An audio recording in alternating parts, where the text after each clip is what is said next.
सभी कक्षा 8 के छात्रों का स्वागत है। तो छात्रों, आज की इस वीडियो में हम आपको कक्षा 8वीं जो आपका विषय अंग्रेजी सामान्य है उसके 9 नवंबर को होने वाले अर्धवार्षिक परीक्षा 2022-23 के लिए एक ऐसा पेपर देखने वाले हैं विथ कंप्लीट सॉल्यूशन, जिसे यदि छात्रों आप पढ़ते हो तो आप बड़े ही आराम से अपने विषय अंग्रेजी के अर्धवार्षिक पेपर में 70 to 80% मार्क्स या हो सकता है 90% मार्क्स भी ला सकते हो। तो छात्रों, ये जो पेपर आपको बिल्कुल सेम टू सेम देखने को मिल सकता है और मिल भी जाएगा, इसलिए आप इसे बहुत अच्छे से तैयार कर लीजिएगा। तो यहाँ पर आप देख सकते हो, सबसे पहले यहाँ पर आपको विद्यार्थी का नाम डालना है। विद्यार्थी के नाम के सामने जो भी आपका नाम हो, पिताजी का नाम, कक्षा और साल का नाम, है ना, जिस प्रकार आपने आज हिंदी के पेपर में भरा होगा। फिर यहाँ पर आपका टीचर द्वारा भरा जाएगा। 50 नंबर का पेपर रहेगा आपका, 22 क्वेश्चन रहेंगे टोटल। महत्वपूर्ण निर्देश आप पढ़ सकते हैं। तो यहाँ पर हम यहाँ से बाकी प्रकार प्रारंभ करें। सेक्शन ए है आपका, क्वेश्चन आंसर देखते हैं। पहला क्वेश्चन है multiple choice question. Read the passage carefully and answer the question. तो एक पैसेज दिया गया है और इस पैसेज को पढ़ के आपको 10 ऑब्जेक्टिव की जो आगे ऑब्जेक्टिव है उनके उत्तर देने हैं। पैसेज क्या है? Name is a tall evergreen tree with small bright green leaves. It is found throughout India. It is popularly known as the miracle tree. Each part of the neem tree is used in medicines. ठीक है, neem oil is effective in all treatment of स्क्रॉप्शरी and screen disease. तो छात्रों, आप इसे अच्छे से पढ़ सकते हो। पूरे के पूरे पैसेज में नीम और नीम के फायदों के बारे में बताया गया है। अभी हम प्रश्नोत्तर देखें तो पहला प्रश्न है यहाँ पर, जिसका उत्तर आपको इस पैसेज को पढ़ के ही देना है ना। तो आपको इस पैसेज को बहुत अच्छे से पढ़ लेना है। तो वीडियो को पॉज करके पूरा का पूरा पढ़ लो एक बार। यहाँ पर पहला क्वेश्चन है, neem flowers are beneficial in treating. मतलब नीम के जो फूल हैं वो किसके उपचार में फायदेमंद होते हैं? ट्रीटिंग यानी किसके उपचार में? बेनिफिशियल यानी फायदेमंद।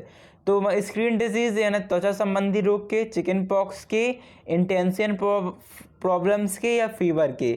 तो यहाँ पर आप देखोगे तो आपको उत्तर मिल जाएगा इंटेंशियल प्रॉब्लम। ठीक है, यहाँ पर आप कहाँ पर देखोगे, ये देख सकते हो, are infective in leprosy and screen disease. ठीक है, स्क्रीन डिजीज। तो यहाँ पर आपका देखो क्या आ जाएगा आंसर, स्क्रीन डिजीज भी लिख सकते हो या चाहो तो इंटेंशियल प्रॉब्लम, दोनों का मतलब एक ही होता है, कोई भी लिख सकते हो। ठीक है, दूसरा क्वेश्चन है, dried leaves are put in cupboards to. तो dried leaves are put in cupboard to keep away insects. जो उसकी सूखी पत्तियां हैं उसे रखा जाता है कीड़े मकोड़ों को दूर रखने के लिए। Some people tie in the leaves of neem at the entrance of their house. कुछ लोग नीम की पत्ती को अपने घरों के बाहर टांगते हैं। क्यों? टू कीप ऑफ एवल स्पिरिट्स, मतलब बुरी शक्तियों को घर से दूर रखने के लिए। फिर neem is called a wonder tree because each part of the tree is useful. नीम के ट्री को वंडर चमत्कारी ट्री कहते हैं, चमत्कारी पेड़ कहते हैं, क्योंकि इसका हर एक जो भाग है नीम के पेड़ का बहुत उपयोगी होता है और फायदेमंद होता है। The rhyming word for good is, मतलब इसके समान ध्वनि वाला। तो गुड और इसका क्या हो जाएगा? बुड। गुड बुड एक जैसे ध्वनि है ना इसकी, जैसे कि फाइन वाइन साइन, वैसा ही गुड का बुड। फिर find the odd word and ride, इनमें से अलग वर्ड लिखना है। तो हाउस यानी घर, ट्रेन मतलब वाहन, बस भी एक वाहन है और कार भी एक वाहन है जिसमें हम यात्रा करते हैं, पर घर में यात्रा नहीं करते हैं, तो घर आपका ऑड हो जाएगा।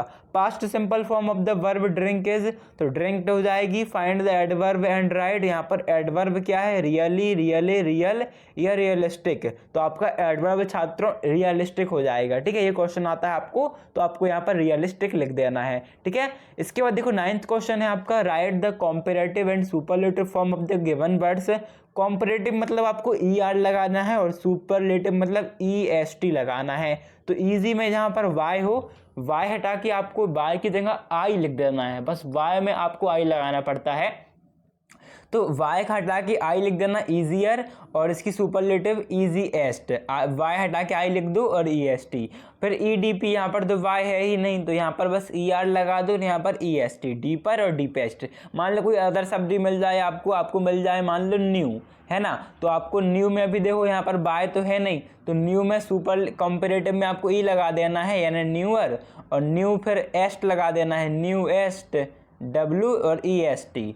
बस जहाँ पर वाई हो वहाँ पर आपको आय करना होगा इस डिग्री में, ठीक है। इसके बाद है which day comes between Saturday and Monday, मतलब कौन सा दिन है जो सैटरडे यानी शुक्रवार, सॉरी शनिवार, है ना, सैटरडे मतलब शनिवार और मंडे मतलब मंगलवार के बीच आता है। तो क्या आता है, शनिवार और सोमवार के बीच में संडे आता है। तो Sunday comes between Saturday and Monday, on Sunday we play with friends. यहाँ पर है right any one work that you do that day, मतलब संडे को कोई काम करते हो आप उसे लिखो। तो हम क्या करते हैं, संडे में अपने दोस्तों के साथ खेलते हैं, on Sunday we play with friends. फिर 11th क्वेश्चन है how are the days in south during January. तो यहाँ पर आपकी बुक से क्वेश्चन है, वर्ग बुक से, है ना, तो यहाँ पर आपको उत्तर क्या हो जाएगा, the days in the south during January are very fine.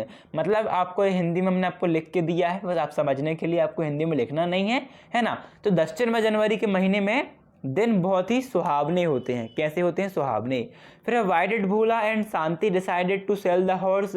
भोला और जो शांति थे उन्होंने क्यों डिसाइड किया, क्यों मन बनाया कि वो घोड़े को बेच देंगे, ये आपका प्रश्न आएगा। तो पढ़ लेना, the horse trainer and his wife decided to sell the horse in the market because they thought that it ate a lot of fodder like elephant। क्योंकि वो सोचते थे कि घोड़ा हाथी के जैसे बहुत सारा खाना खाएगा, इसलिए उन्होंने उसे मार्केट में बाजार में जाके बेच दिया। फिर है make a format of making notes. आपको एक फॉर्मेट लिखना है जिससे हम नोट्स बनाते हैं। तो नोट्स देखो कैसे बनाते हैं, सबसे ऊपर लिखते हैं name of office passing the notice. जैसे आप ऑफिस, जैसे ऑफिस से बना रहे हो तो ऑफिस का नाम, या फिर स्कूल से बना रहे हो तो स्कूल का नाम। फिर उसके नीचे आपको लिख देनी है डेट, उसके बाद लिख देनी है नीचे डेट, यहाँ पर नोटिस, फिर रीडिंग, बॉडी ऑफ लेटर, नीचे सिग्नेचर, नेम और डेजिग्नेशन। ठीक है, देखो सबसे ऊपर ये नीचे वाली लाइन में डेट, फिर नोटिस लिखना, फिर हेडिंग लिखना, फिर बॉडी ऑफ लेटर, और नीचे यहाँ पर ये। अब इतनी जगह है तो नहीं है, पर आप इतने में पुजा कर लिख देना। फिर आपका 14th क्वेश्चन है right any one of stanza of the poem which you like the most. आपको किसी एक स्टेंजा लिखना है पोएम का जिसे आप पसंद करते हो, तो जो भी आपको याद हो वो लिख दीजिएगा। यहाँ पर हमने लिखा है the moon has a face like the clock in the hall, she shines on thieves on the garden wall, she streets and fields and हर्वर quays and brights asleep in the forks of the trees. ये आपका answer हो जाएगा। ये 4 poem है। आपको जो भी पोएम याद हो अपनी पाठ्य पुस्तक की, है ना, मान लो आपको पहले से ही 4 याद है तो आप फिर से 4 क्यों याद करोगे, है ना, समझ रहे हो। अभी आपको याद नहीं है तो ये याद कर लो, बाकी आपको पहले से याद है तो आपको उन्हीं को लिख देना है। फिर छात्रों आपके लिए 15वां प्रश्न है look at the picture and right 8 sentence about it. एक पिक्चर दी गई है, इसमें एक शिक्षक हैं जो कि बच्चों को पढ़ा रहे हैं, है ना। शिक्षक के बाजू में एक जो श्याम पट है, ब्लैक बोर्ड है, उसमें स्वागतम लिखा हुआ है, और इसके बारे में बताना है आपको। लिख सकते हो टीचर्स आर टीचिंग, शिक्षक पढ़ा रहे हैं। चिल्ड्रन आर सिटिंग, बच्चे बैठे हुए हैं। लॉट्स ऑफ किड्स स्टडिंग, बहुत सारे बच्चे पढ़ रहे हैं। चेयर इन क्लास, चेयर यानी कुर्सी क्लास में रखी हैं।